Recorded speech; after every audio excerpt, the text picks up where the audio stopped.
Hello, all you hardcore boxing fans out there. How you doing? It's Big P here. You know, don't you? You know. That's why you've tuned in, because I'm the voice of hardcore boxing. First of all, before I start today, with my good friend Dale, I want to point out that the join button is below, and I want to thank all you people who've joined our exclusive members area for the extra 10 videos per month. This month you've had 4, and there's another 6 more to come before end of month. All right, so thank you very much. And also thank you for liking and subscribing and leaving a nice comment, because I like nice comments. Do you know what I mean? I don't like horrible ones. They hurt my feelings. How are you doing, Dale? I'm doing okay. I've calmed down a little bit from the midweek crisis, shall we say. Yeah. But yeah, it's been a funny old week again in boxing. Emotions have been running high. Well, it's not good, is it? All this all these narratives and propaganda and cloak and dagger stuff going on behind the scenes, is it? Everyone's jostling for position, aren't they, at the moment? And there's a lot of backstabbing going on. There's a lot of lies going on. But we, the fans, the hardcore fans, can see through it all.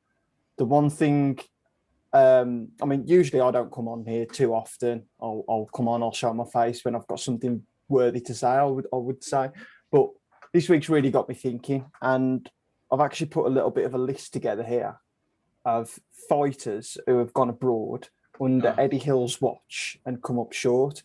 So I can run you through this list if you're interested. Well then, Dale, I'd like to hear that, because you are the voice of hardcore pay-per-view, so let's hear it. So since Eddie Hills has been in control of British boxing, probably for the past 8-9 years, we've got the Smiths. So we've got Swifty against Jason Sosa, we've got Paul Smith against Ward, and we've got Callum Smith against Canelo.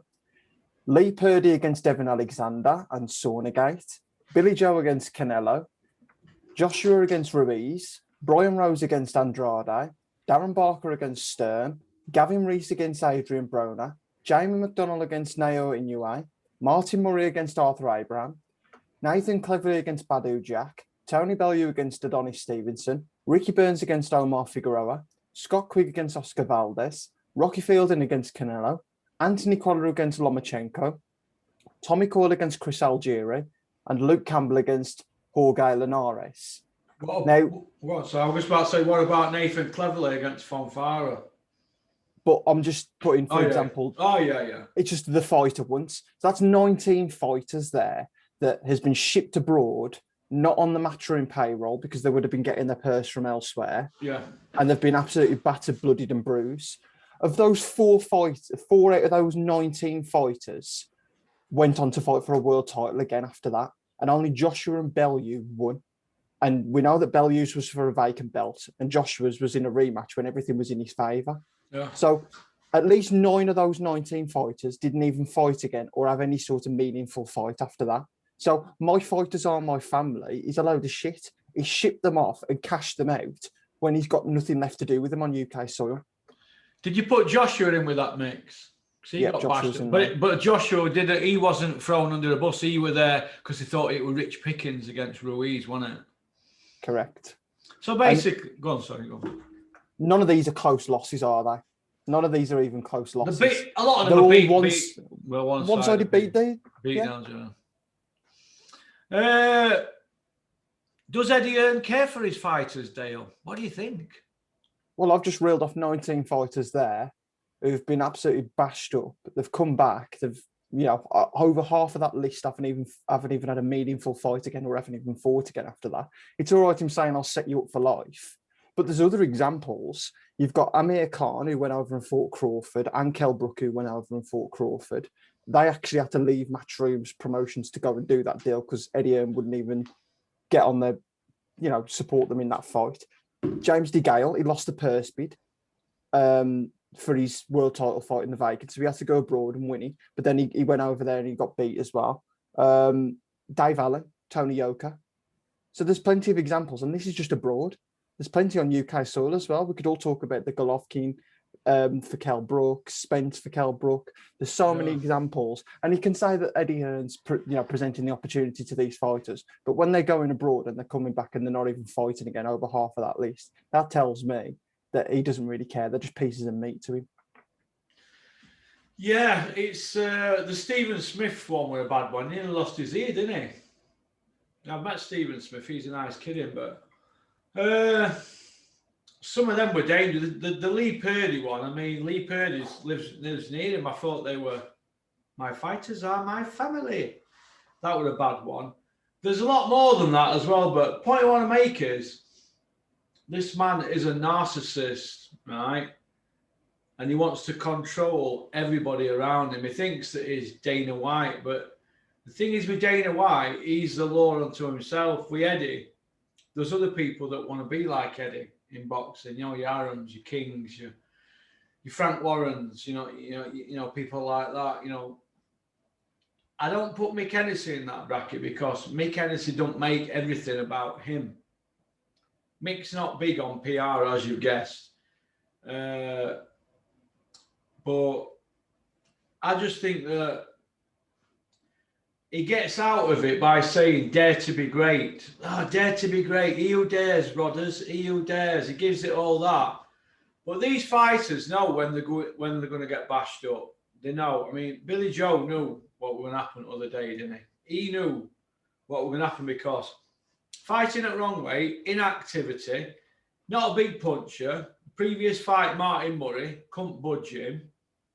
And he's chopped and changed with trainers. So all the red flags were there for Billy Joe, weren't they? So he knew right and wrong well before he started. But Eddie don't care.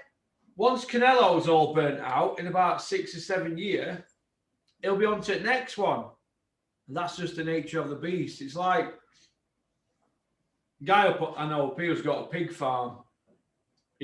I says, oh, I like that pig there, me. He goes, oh, you're only saying that because they call you Porky. I said, no, I like that one. It always comes to me when I go up there. He goes, I like it as well, but I'll still slaughter it. I goes, you know what you remind me of? He goes, who? I says, you like the Klitschko's when they used to take everybody to meat market. You know, all their opponents for years. They had control at glove sides, ring walks, music, purses, mandatory slots, canvas on ring, belt buckles, ring size. They were taking you to meat market. They were shafted on everything. And that's just like it is now with Canelo, isn't it?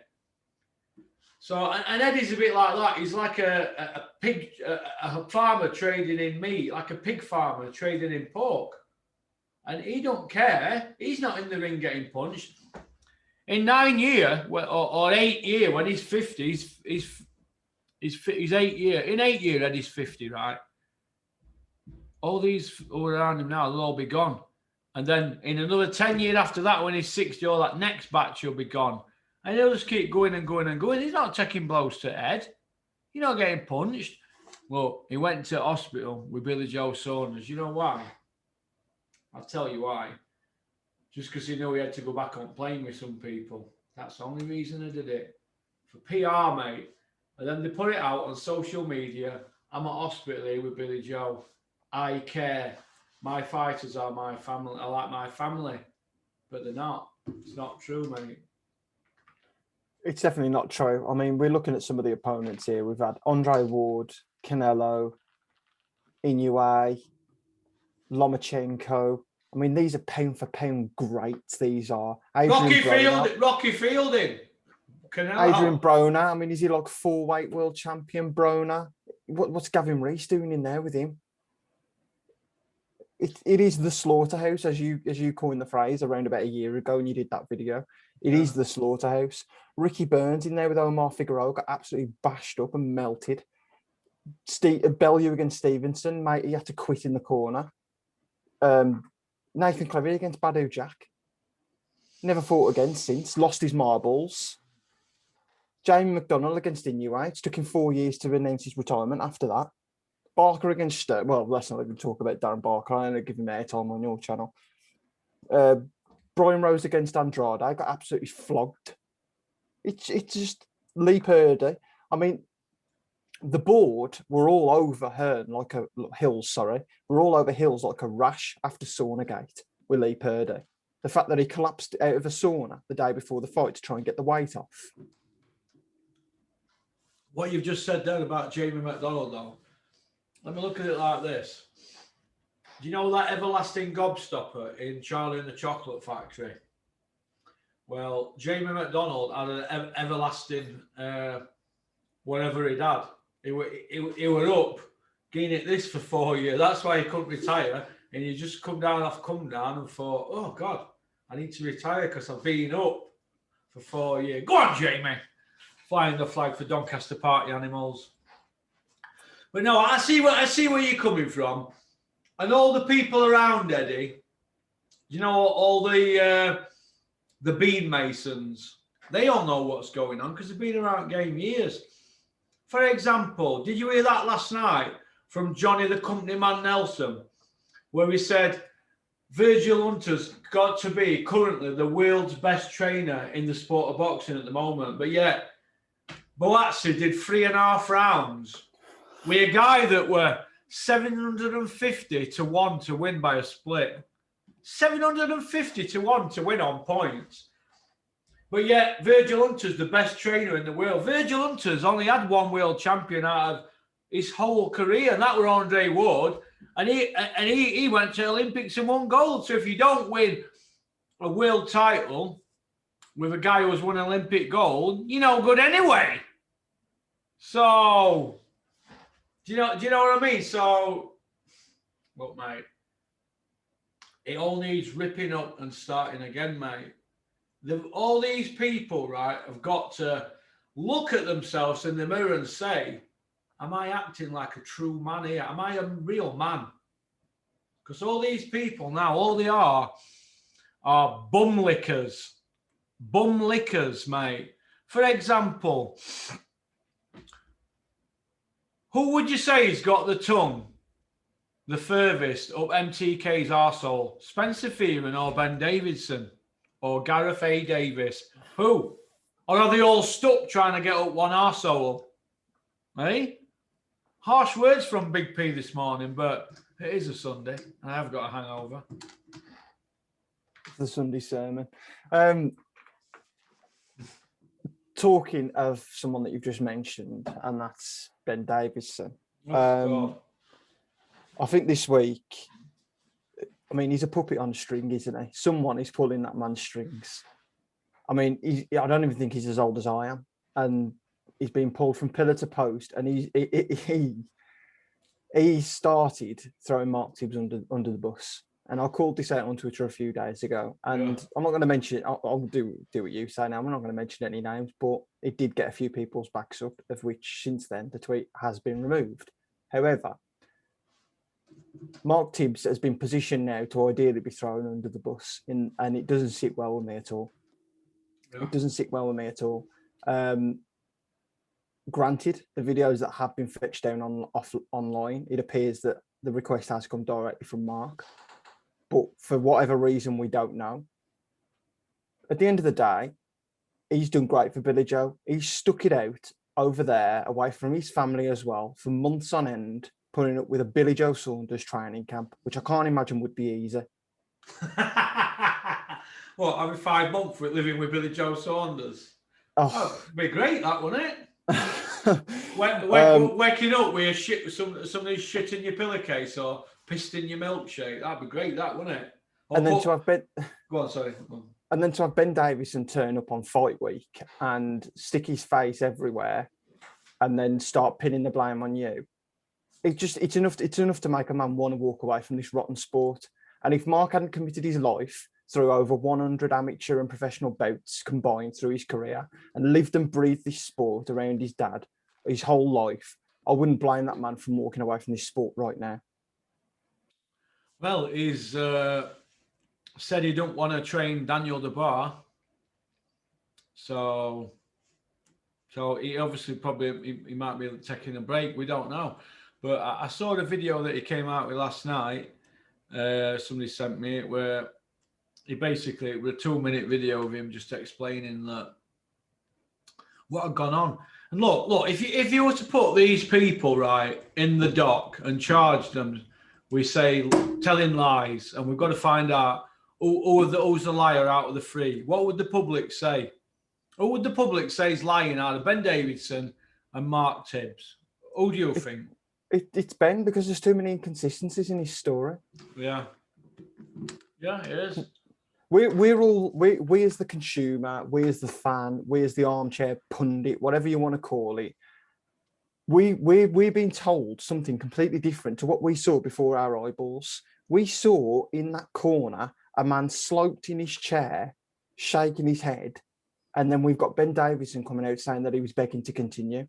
None of us saw this. It never happened. I know. Yeah, and look, you've got to understand that boxing is very subjective, and it's built on emotions, and people they want to back their guy, don't they? You know, you'll have Billy Joe Saunders. He'll probably have friends and family that don't believe him, but will say they do want to believe him. But deep down, when they look in the mirror, they know what it is. Now, you can spin it however you want to spin it for however many years. George Foreman were saying it took him years to get over Ali beating him. And it's took Wilder a good year to get over Tyson Fury before he could even train properly. When you get your first loss, it's harsh. And Billy, he got to promised land, but he was ill prepared for it. But he's not bothered. If he put his lot losing his O on clearing 3 or 4 million net, good luck to him. He's a smart kid. You know, nobody's saying he can't fight, but he didn't give himself the best opportunity to beat a guy like Canelo.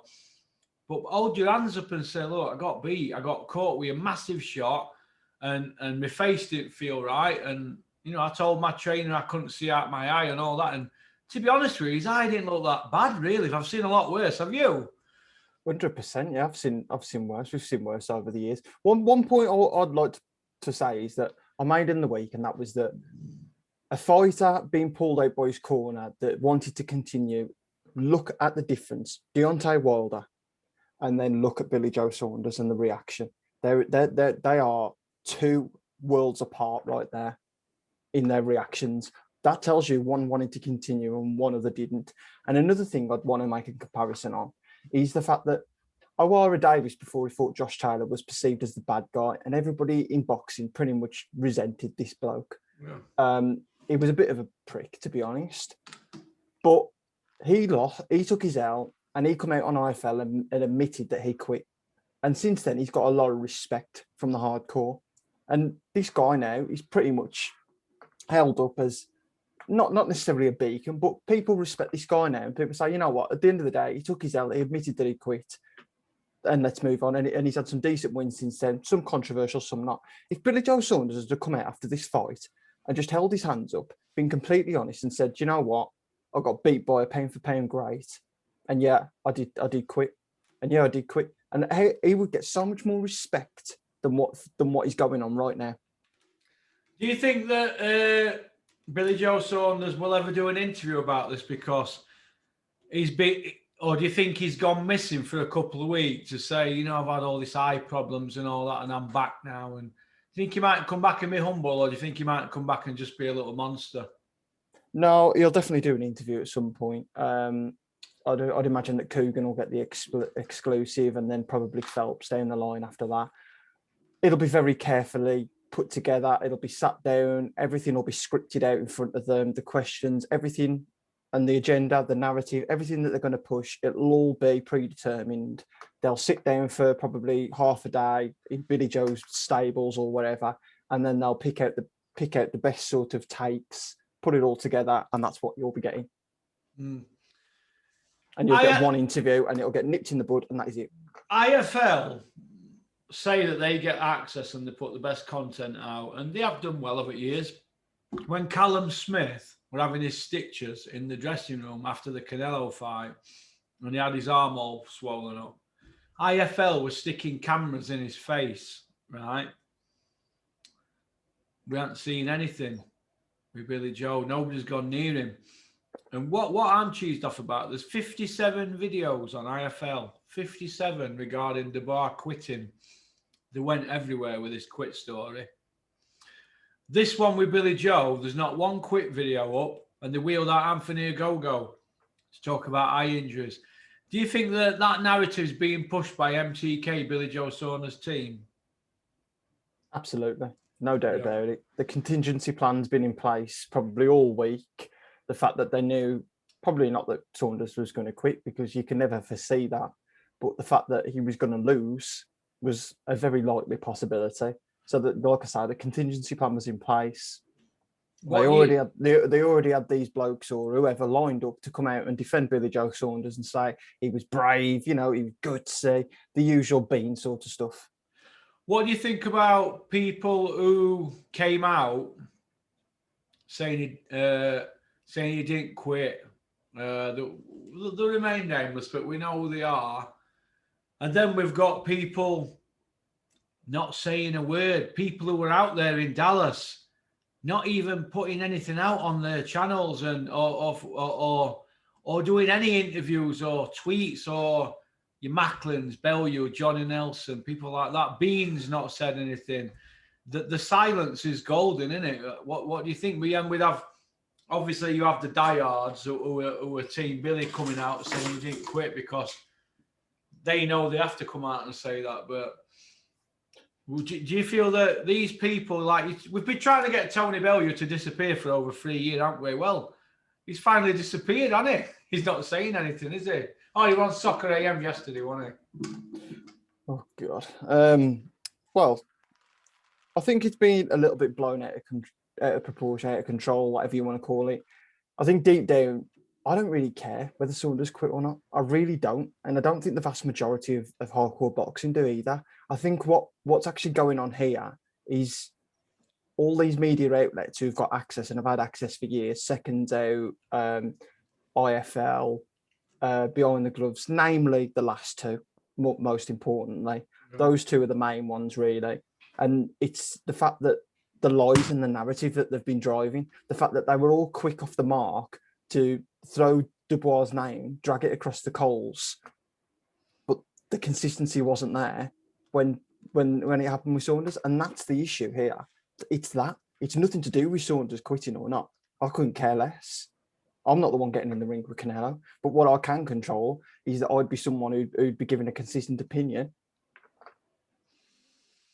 Yeah, it's an interesting one. Did you see the Instagram post from Coogan regarding being Billy Joe Saunders' family 22 year? Did you see that? You did send me that, actually. 22 years. I mean, how old's Saunders? He's 31, isn't he? So he's known Billy Joe Saunders since he was 9. I mean, I'm not saying that's not true, but what's Coogan 40? I don't know. Some people. I mean, how many 18-year-olds do you know that knock around with 9-year-olds? Dave Allen. No, 28-year-old and 15-year-old, isn't it? We're only joking. We're only joking, Dave. No, we're not. We know you're watching. No, I'm not. We know you're watching, Dave. So I don't know. Well, I don't know. Whatever floats Coogan's boat, innit? Or Dave Allen's, if you like, sitting up playing PlayStation all night with teenagers. But point I want to make is the arse licking is out of control. Everybody jostling for position and trying to curry favours. Instead of calling it like you see it, all right? Call it like you see it, because once you tell a lie, you got to tell another. You've either got to shut it down or keep the lie going. So the best thing to do is to stay silent. If you know that you can't win either way, Bellew, Macklin, Nelson, Bean, people like that, Spencer, Oliver, they all knew they couldn't come out and say anything because they've all been in ring, haven't they? Apart from Beanie. Do you know what I mean? They knew, eh? Talking of Bean, he really struggled, didn't he, last night with the promotion on the May with the Logan Paul pay-per-view. Now, I wouldn't be coming on here as the voice of pay-per-view boxing if I didn't give my opinion on this absolute circus. Hang on a minute. Before you do, can I just say that Bean did say something. Hang on a minute. What was it? Floyd Mayweather's got to be on his A game to beat Logan Paul. You saw that, didn't you? That's on Sky Sports website. Floyd Mayweather's got to be on his A game to beat Logan Paul because he's really up for this. Oh my! It's like it's the same old narrative, isn't it? They know shit sellers, aren't they? Do you know what they remind me of? They remind me of me when I was in my mid to late 20s, knocking Sierras out. Cat D Sierras, Cat C Ford Sierras. That's what it reminded me of. I knocked one out, it was a gear, 2-litre gear on J-plate. And then it had a run in paint on back wing, and I thought, Jesus, they couldn't even flat that out. And this woman went, what's that? And I says, that's a factory run, love. I didn't know what to say. You know, it comes with it. It's got its own little run in paint. They remind me of that, mate. Shit sellers. Trying to sell a load of shit. Cut and shut. Mate? You what? Cut and shut. Cut and shoot. Well, yeah, basically, that's what it were. Should have been on a Q plate. But shit sellers, mate. Best thing about it is they knew it, didn't they? Because I knew it then when I was starting out, and they know it. But they've been peddling this for 10 years. I was only 6 months at that before I started getting the good stuff in. But you see where I'm coming from, don't you? And this is what you're up against with these people. Do you know what I mean? They're just going to put their heads down because they're probably all on bonus and that. Are you telling me Adam Mr. Bean Smith's not on bonus for these pay-per-views and all this? Look, Ed Robinson, I've met Ed Robinson. We've had a few whiskies in Hilltop Hotel in Conisborough. And he comes across as a boxing man, this and that. Well, if he's a boxing man, what was that last night? Santos, 750 to 1. Boazzi, 100 to 1 on. 100 grand on Boazzi last night got you £1,000. £1 on Boazzi got you a penny. If you put £1 on Boazzi last night and he won, you got a penny on your accumulator. Do you see where I'm coming from? So, Ed Robinson, you need to have a good look at yourself in the mirror and practice what you preach. All right, what you are serving up is shocking. That show last night will be no better than what Dennis Hobson serves up. And they give Dennis stick, but Dennis's show is probably just as good. And production will be just as good as well, probably, from what I've heard. But point I want to make is, if Jason Cunningham and Yafai didn't have a war last night, that show would have been panned. That fight saved Eddie Hearn's bacon. That saved his bacon, mate, because it was shocking. And who is in charge of the quality control at Sky? Who's in charge? Can somebody come out and say, oh, it's him, or it's him? Because I've heard 3 names now of people passing the book. So does anybody know what they're doing, or are they just wanting to get Eddie Hearn through the door and then start again, and then we can all sort of like give him another chance? Because is that him done now, Eddie? Is that his last one?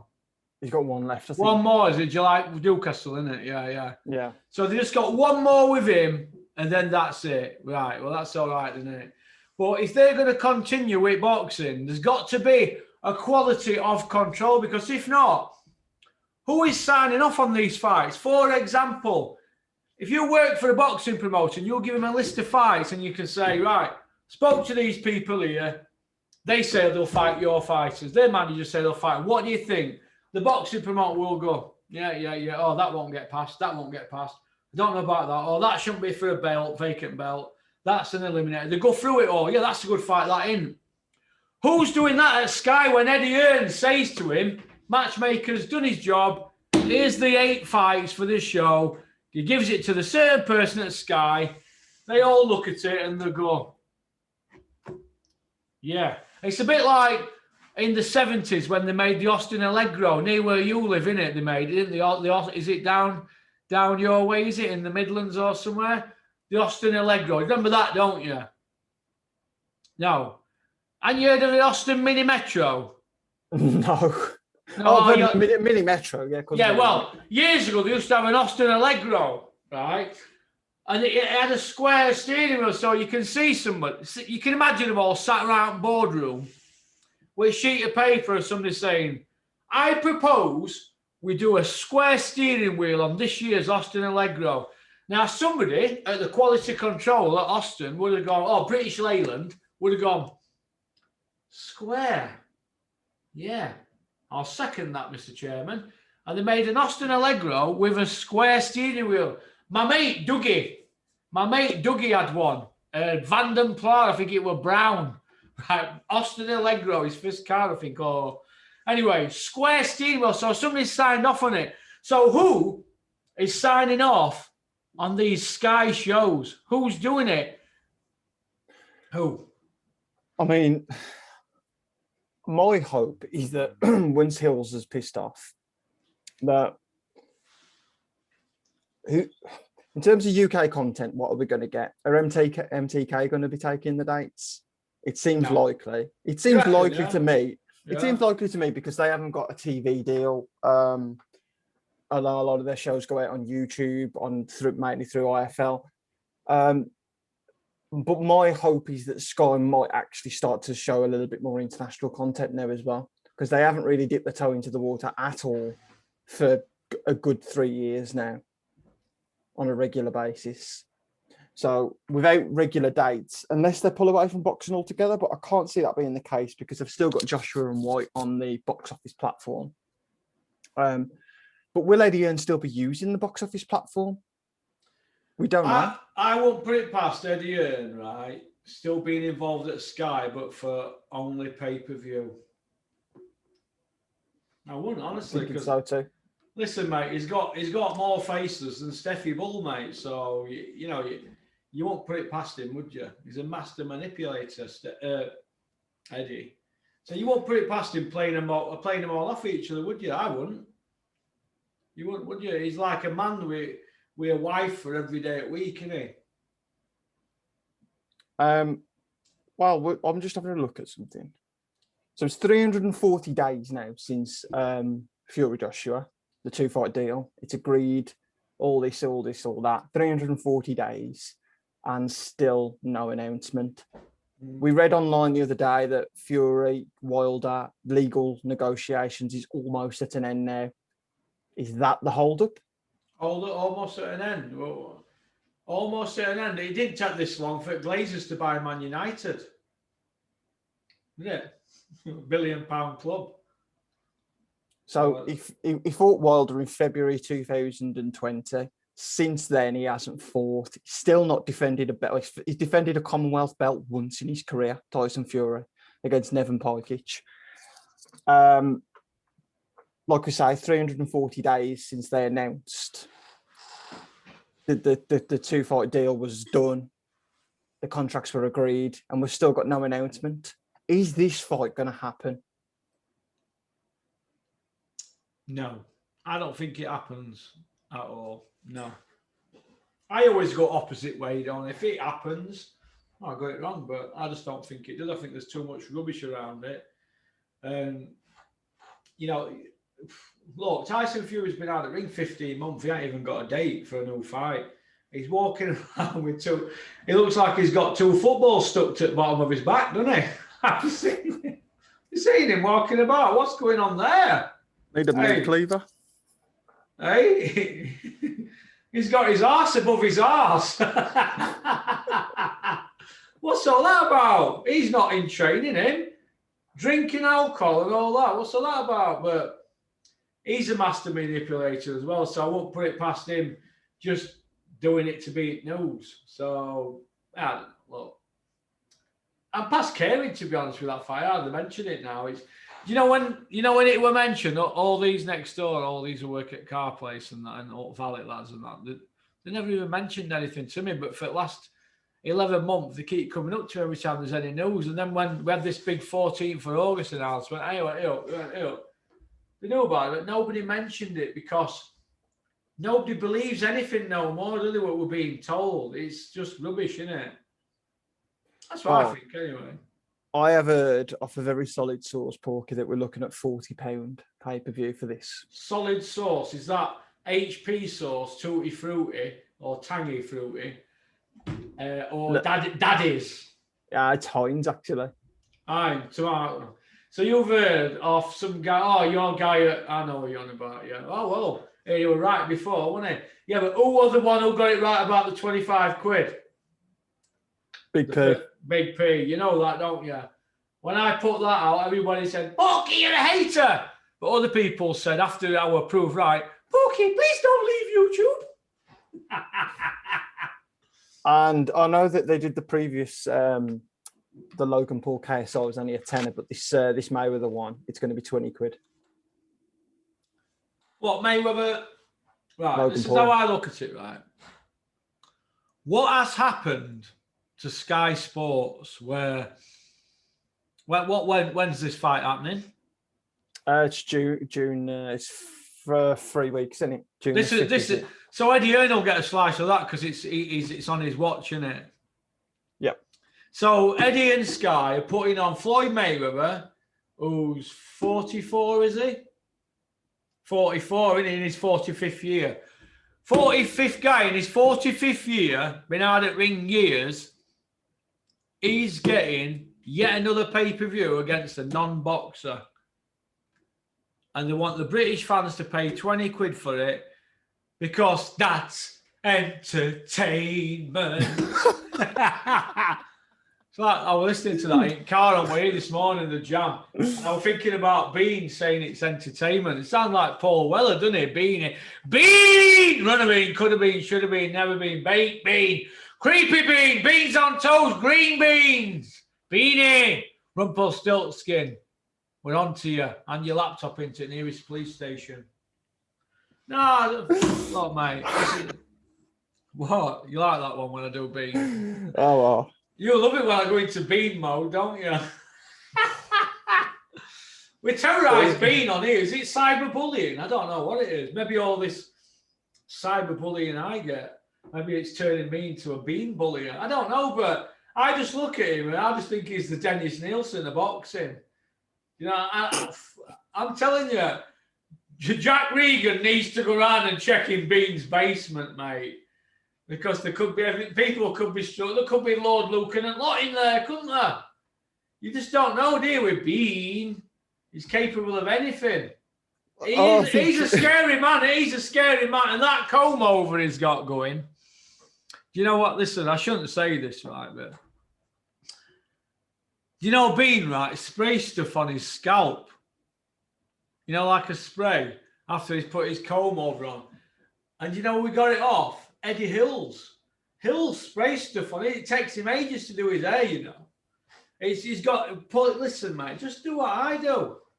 Once it's gone, so why be fancy? We'll bit of wash and go in the morning. But now, Bean's a scary guy, mate. I fear him. I fear Bean, mate. But I believe when it all comes out about the real Bean, everybody will say, Porky. I'll say, I told you, didn't I? I told you. I went down to snooker centre, pub, cafe, local car place. I told everybody, everywhere I went, I'll tell them to go, Porky, you was right. I think he's got Johnny Nelson. There's some sort of hypnotism as well. And he uses Johnny Nelson to come out with all these bullshit comments. You know why? Do you know what? Absolute... Wrong.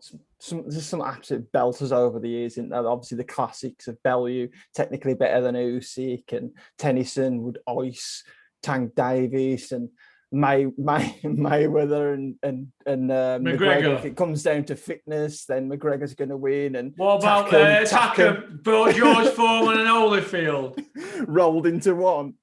Takham is like George Foreman and Holyfield rolled into one. Go on with that, Johnny. Biggest puncher probably ever in sport against biggest warrior.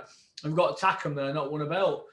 Point I want to make is, though, Bean only knocks it on with Johnny Nelson for bitches, for crumbs. Because we all know that Johnny Nelson nails anything that moves. He's a mucky pup, right? And Bean just hangs around with him for crumbs. That's all it is, mate. That's all it is. And the other guy who knocks around with him for crumbs.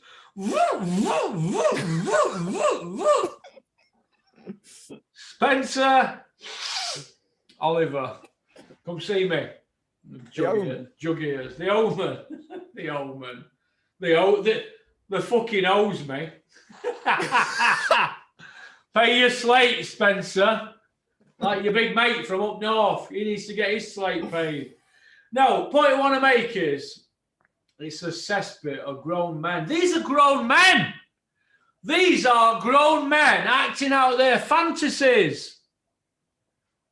Like Tony Bellew, the man is acting out his fantasies through social media and Sky. The man that's never beat a champion. Tony, if you can lay with your head on that pillow at night and sleep like a baby, I'm all right with that, Tony. But I know you can't. Because in the cold light of day, when you sat there with real world champions or real champions who beat champions, you know in your heart of hearts, Tony, that you feel inferior. Go on then, what else do you want to talk about, Dale? Now I'm on a roll. That's it, really. You've gone through all the classics, really. We've nailed Sky. And to be honest, I've got off my chest what I wanted to. It was the Eddie Hills matchmaking saga over the past decade. Saga. People seem to be overlooking this. Is that what it is? A saga. What else would you call it? Yeah, I suppose. Yeah. It's been going on for years and years and years before our eyeballs, and obviously, wanted to get off my chest about the old Davis and Mark Tibbs fiasco as well. I mean, shocking from IFL. Shocking. How can anybody ever trust anything that IFL say or do ever again? I mean, we've had enough with 10 years of clickbaiting. Have you seen the clickbaiting, what they do? Shocking, isn't it? They don't own up to it being clickbait, do they? You know what I mean? You can call it what you want. It's sensationalism, whatever it is. Go on. I will say this, though. We're halfway through Helmets of the Month, and do you know IFL Umar, he's had loads this month for that interview he did, where he was just basically rimming Saunders' performance. And Gareth A. Davis, he's always there or thereabouts, isn't he? Hey? Do you know, he is always there or there, the Bob Geldof of boxing. Do you know what I mean? The man who won't have a bath. Where's he come from? Where has he come from? All of a sudden, in the past 18 months, 2 years, I mean, he was all over Fight Camp. What is he actually doing? My friend Jennifer, right, who goes out with my pal, she says they were at the shopping centre and Gareth A. Davis were doing selfies in the shopping centre. Doing selfies. Gareth A. Davis coming to a shopping centre near you, folks. He's going, and he looks like, you don't know who he looks like. I can't even think of these. Who is that guy who used to do changing rooms with Carol Smiley? And he moves all the furniture around. Lawrence Llewellyn, yeah, he looks like him, doesn't he? Looks like him, yeah. He modelled himself, and he's a weirdo as well, isn't he? But it is what it is. So, okie dokie then. Thanks for coming on, Dale Nichols from the Midlands, the voice that you live in the Black Country, don't you? Just outside, yeah, just outside, on the outskirts, yeah. The voice of hardcore pay-per-view. How's your mate Smido doing anyway? Adam Smith from Nottingham, currently the big one from Wigan. How's he doing? He's smashing it up on his podcast, and he put 6 horses up yesterday on his Doubles and Trebles podcast, he had 3 winners, including an 18-1. Did he win? I won plenty yesterday, yeah. Did he? He don't do bad with betting, old Smido, does he? He studies that betting, doesn't he? He's the man to go to if you want some horses. What about Kevin's horse? Did it come 7th or 8th? Oh, Mooka, yeah, 7th out of 8 the other day. He comes 7th, right? Listen to this. He comes 7th. He walks in here next day. He come here about 12 o'clock. I said, "How did your horse do? Because you didn't tell me." He went, "It comes 7th for something." I said, "Oh, what are you going to do with him then?" He went, "Oh, I've had his nuts clipped this morning, 250 quid. It's called gelded. I called it Gedling or something." Smido goes, "No, that's where I'm from." In Nottingham, anyway. So I goes, "Oh, because his mucker's quite immature." So I says, "Well, what's a horse like now?" Because when my Rocky had his nuts clipped when I first got him, he was like feeling sorry for himself. And his mucker's really immature. Kev says, "Oh, he's laid with his head down, feeling sorry for himself in stables." So, poor mucker. So I don't know what's going to happen to him now. Will they race him again? They can still race him again, can't they? Yeah, they can still race him again. You are restricted in what races you can go into now. But, yeah, I mean, judging by its rating, probably take him handicapping, I'd imagine. But you'll have to let me know when he's next out by speaking to Kev.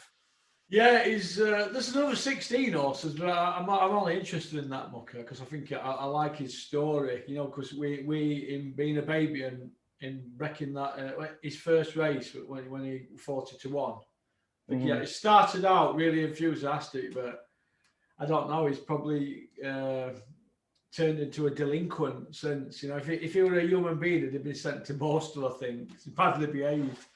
But I don't know jack about horses. I'm strictly boxing, but I will keep you informed. I think he's got another one running this week sometime. I'll let you know how that goes on.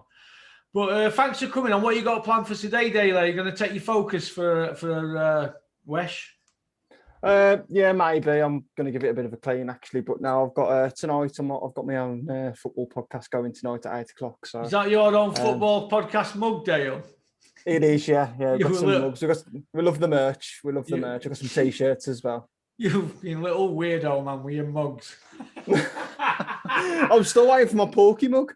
No, they've all gone. We're not getting any more. Well, it is like I brought loads. We had them in a box. I brought some. So, they came in on first batch, and there were 4 brock, and then I broke a few, and then they moved everything in here because all the floor got painted in factory. It got painted grey, so they moved a load of stuff, and I think the last 12 went missing. All I've got is an original Porky one from ages back, but I'll give you that next time I see you. I promise. Yeah, let's have a look at your t-shirt and pull your. You take it, Mickey. Now you'll get me in trouble. I got in car this morning. I thought, you know, I've got a Dennis Hobson t-shirt on. How cringe is that? But we've got nothing wrong against Dennis. It's just that you could trust him as far as you could throw him, and that ain't very far. But that's in boxing. But he's a good night out, so I'll hold on to that. Dennis is a good night out, but I won't do boxing with him ever again, but I wish him well because he's a good guy. So, okay, you take care, and I will see you when I see you. All right, my friend. Peace out. Well, that was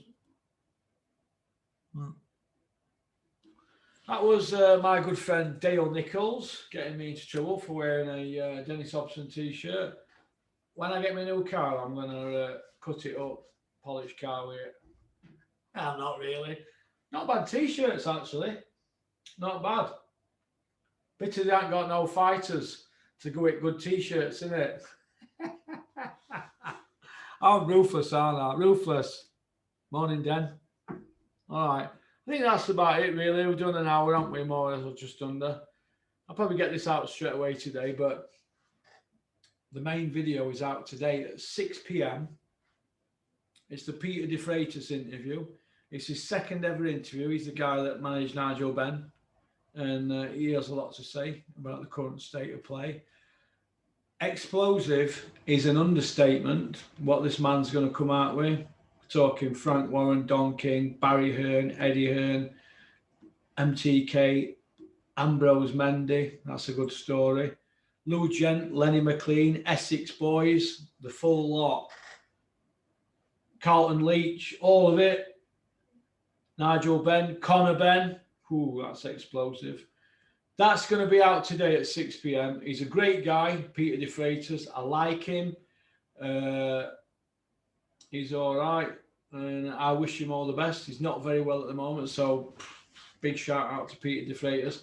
Thank you very much for coming on Porky's Corner and giving me a chance. It's nice to know that people in the boxing industry are going to give me a chance. There's a lot that do want to come on, but it's hard for them when they work certain media outlets and they want to stay in the sport. So, and they've got fighters, and so there's a lot that do want to come on, but boxing's so political that people are frightened to say the bit. It's not like football where you get Roy Keane who'll come out and slaughter people and tell it as it is, and that's why he does loads of views. And this is why my subscribers and views are going up, because we tell it straight. And obviously I get a bit of stick on here, don't I? I get a bit of stick for my appearance. I'm a bit eccentric, aren't I? Teeth don't look brilliant, do they? But end of August they'll be done.